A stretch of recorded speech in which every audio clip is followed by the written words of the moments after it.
He was visited by two sacred holy beings, and they gave him the ceremony that is known as the Yeibicheii.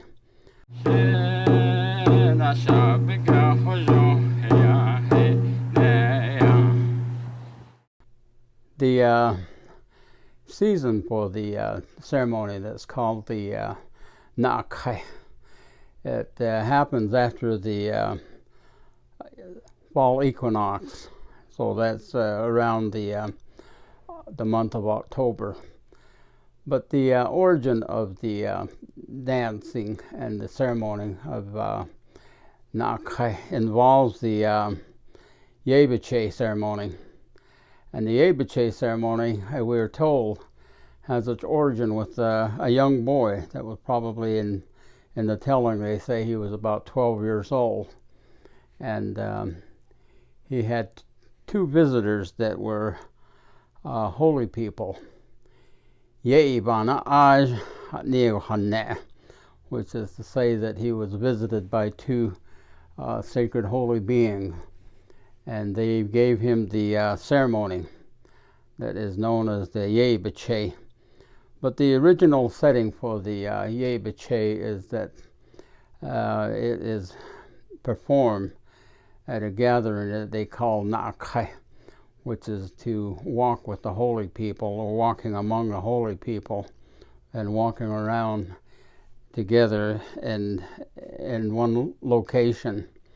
Yeibicheii is what they call it. And during the winter time, it is that that ceremony takes place. So it is that when the ceremony was given to the young boy, he organized it so that there were 12 dancers, and the head dancer is known as the Yeibicheii, or Yeibicheii is the correct way to pronounce it. It is the speaker of peace.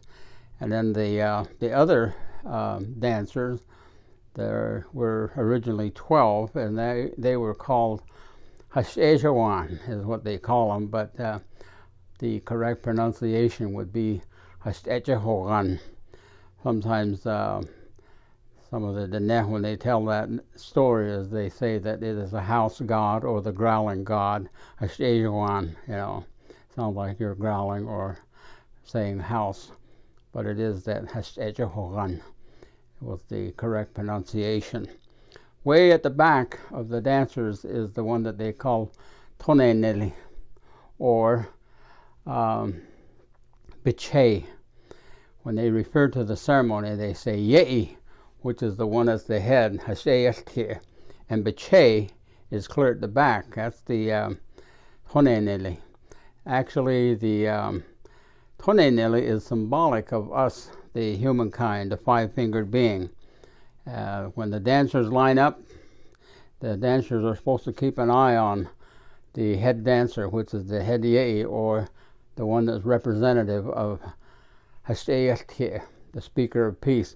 So when they line up, and when he takes that step to the left, then they take a step to the left. When he goes two to the right, they take two to the right. And when he turns around, they turn around as he does. Sometimes the Toneneli, the clown, he follows along, but most of the time he's out clowning around and making funny gestures and doing cute little things, and then he comes back and dances for a little while. And that's like us.